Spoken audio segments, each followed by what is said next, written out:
I was born in Sedalia, Missouri on the 12th of March, 1943. My father was, he was a career pilot and the driving force behind everything I did. I had great respect for him for a lot of reasons. And I always wanted to be a pilot in the Air Force. I never wanted to be anything else. That's why why do you go to college? I didn't want to work for a living. So I went to college to be an ROTC and be a pilot, and I did. I became a pilot in the Air Force and was for 30 years. James Flemming graduated from Washington State University in 1966 and was commissioned a lieutenant in the Air Force. Halfway through pilot training, the Air Force needed helicopter pilots to go to Vietnam. Flemming's desire was to fly in combat, so he volunteered.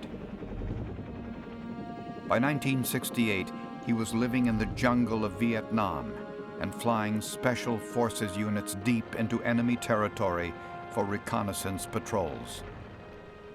Before you took off, you would brief, you would go over, and you would shake hands and hug the team members and the crew members. Not a lot talking going on. And what's going on here is what you see in football when men stand around and hold hands, these big guys hold hands. There's a bonding going on there. In fact, the hair stands on my neck when I think about it. There's a bonding going on there. No talking, but what you're doing is you're saying, I'm gonna take you and I'm gonna put you out in the middle of hell. If you have to come home, I'll bring you home. I'm telling him that. That's my duty, it's my honor. That's what I do. I will do that for you. That's what I'm gonna do. And he is taken into his heart, I'm gonna go out there and do my job because you know what? I know if I get in trouble, Jim's gonna come and get me.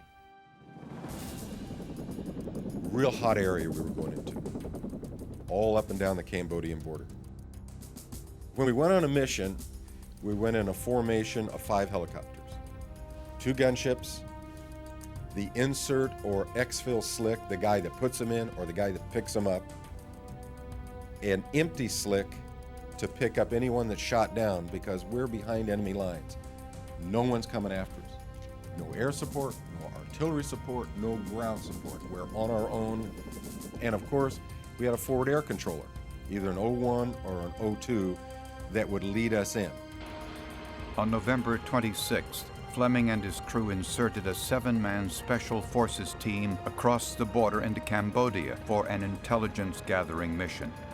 After getting a team okay from the ground, they went to a remote location to wait. We're sitting around listening to rock and roll from the Armed Forces radio and eating sea rations and smoking cigars and, setting alert out in the middle of this miserable little place.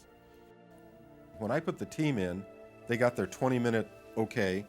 They moved up to this road and set up a watch position and an ambush position.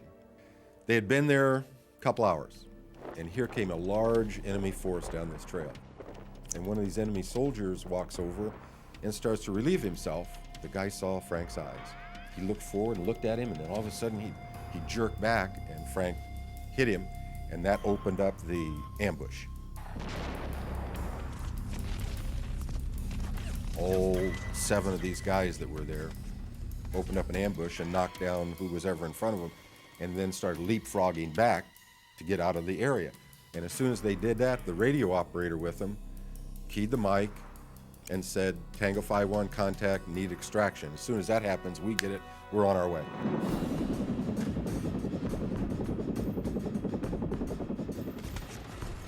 Now they're after him.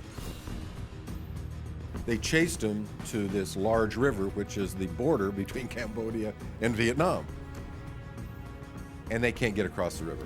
So they're now, with their backs to the river, set up a defensive position, put claymore mines out that they had with them, and they're fighting off these people that are starting to come in on. The FAC has identified where he thinks they are, because they're moving. He's got a general idea where they are. He knows they're on the river, but exactly where he can't really tell. And of course, the first guys that get there are the gunships. What do gunships like to do more than they like to do anything else? Rock and roll. Full automatic.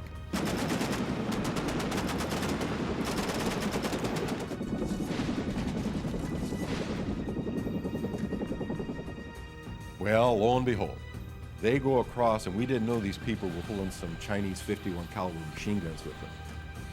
They hit the first gunship. He starts trailing blue smoke, and he yells, I'm hit, I'm going down. He turns back, goes across the river and crash lands. The empty slick spirals down. They get in that helicopter, and they go home. They can't help anybody. They got it, so they're going home. The third medic helicopter has engine trouble and goes home. The second gunship, Leonard Gonzalez, who gets the Air Force Cross this day, goes across the team and takes battle damage and starts trailing blue smoke. So while this is going on, the forward air controller is talking to me, and he's saying, what are we going to do? I said, well, I'll tell you what. These guys down there have seen one helicopter crash, one of them leave trailing smoke, other helicopters leaving. I'm the only one here. Get me low, way out, throw me in there. I bet you I can sneak in there and get them. So I hit that riverbank, and my right door gunner starts shooting. And we're starting to take damage, starting to take rounds. And all of a sudden, the radio operator says, get out, they got us, get out. I hear that, we're taking damage, so I put the nose down, go down the river, leave the area, and as I leave the area, I pop up, go over, and I look over. There are people everywhere. The enemy is now focused in where they are. So the enemy's starting to go in. At that time, they blew their claymores, claymore mines, and knocked them back. So I see the claymores go off and the dust come up, and I tell the FAC, bring me in one more time. I know where they are now, bring me in one more time. As I say that, Leonard Gonzalez says, you going back in? I said, I'm gonna try it one more time. He says, I'll tell you what, he says, follow me. He says, I'll go over it. I'll go over them one more time. I'll give them everything I got, and I gotta go home. He goes over them, over the smoke, and he rock and roll. This is urban legend, but in my urban legend, the other crew members are shooting their pistols out the window, you know? So they give him everything they got, and he says, see you at home, Jim, and he takes off. So I hit the riverbank again, and we're doing the same operation. And Fred Cook yells, go right. They have to be right, because that's where the bullets are coming from. And as we get further down, we're starting to take some pretty good damage, and Fred is shooting and yelling and go right, stop. I got them. They had made it down to the riverbank, and they were half in the water, half of them in the reeds, this sort of underbrush, and the blades had blown those reeds, and we found them. And Fred Cook, God bless him, I hear him go, hold your hover. I got one, and what he's doing is he's leaning down and grabbing these guys and jerking them in. And I'm looking around, and I see people darting up and, you know, just sort of jumping up and down, and shooting, and he's shooting, and there are 7 of them out there. We only got 6. And as I look over, Randy Harrison jumps up. He was the last man, and he waited till everybody was aboard. He gave him a last burst of his automatic weapon, threw it down, and took off to the helicopter and jumped in the water, sort of a flying jump in the water, trying to hit the helicopter, missed, and took about 1 stroke in the water and got his arm over the skid. And Fred Cook reaches down and grabs him by the rucksack and yells, let's go. And we drug him through the water, and off we went, and went back, and the rest is history.